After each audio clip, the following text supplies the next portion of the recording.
আপনাদের স্বাগত জানাই। আমি আমার রাজনৈতিক কথা শুনবার জন্যে বা বিশ্লেষণ শুনবার জন্যে বাংলাদেশের রাজনৈতিক অঙ্গনে নির্বাচনকে ঘিরে ক্লাইম্যাক্স বাড়তে শুরু করেছে। আপনারা জানেন যে পতিত সরকারের প্রধানমন্ত্রী আওয়ামী লীগ নেত্রী শেখ হাসিনার একটা সাক্ষাৎকার প্রকাশিত হয়েছে ভারতীয় একটি গণমাধ্যমে, এবং সেখানে তিনি প্রথমবারের মতো পুরোপুরি না হলেও আংশিকভাবে হলেও জুলাই আগস্টে যে হত্যাকাণ্ড ঘটেছে তার দায় খানিকটা হলেও স্বীকার করে নিয়েছেন।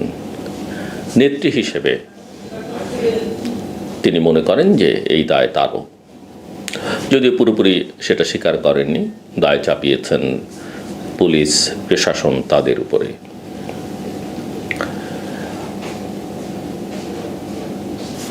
রাজনৈতিক অঙ্গনে যে বিতর্ক গত কিছুদিন ধরে যে অনিশ্চয়তা তৈরি হয়েছিল, বাংলাদেশ জাতীয়তাবাদী দল বিএনপি 237 জনের প্রার্থীতে ঘোষণার মধ্য দিয়ে সেটাকে একটা নির্বাচনী মুডে নিয়ে যাবার চেষ্টা করেছে এবং খানিকটা তারা সফল হয়েছে।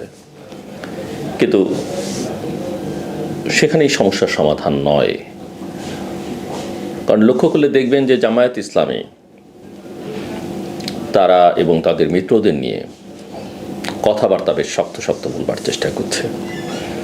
এমনকি 10-11 তারিখের মধ্যে তাদের দাবি পূরণ না হলে তারা ঢাকাকে অচল করে দেবে, সে কথাও বলেছে। আপনারা জানেন যে আওয়ামী লীগ একটা নিষিদ্ধ ঘোষিত এক্সিকিউটিভ অর্ডার, অবশ্য আওয়ামী লীগ নিষিদ্ধ সেই অর্থে না হলেও অফিসিয়ালি বলা হচ্ছে কার্যক্রম স্থগিত, কিন্তু কার্যত আসলে নিষিদ্ধই। তারা 13 তারিখে একটা কর্মসূচি দিয়েছে, সারা দেশে লকডাউন কর্মসূচি। একদিকে জামায়াত, অন্যদিকে আওয়ামী লীগ পরিস্থিতি অস্থিতিশীল করবার একটা বড় আয়োজন।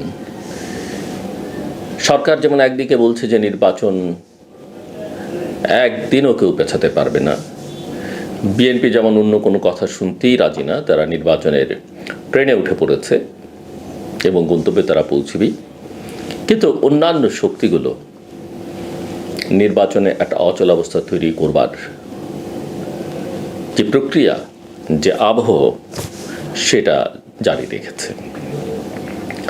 এর সমাধান কিভাবে হবে সেটা আমরা কেউই বলতে পারছি না।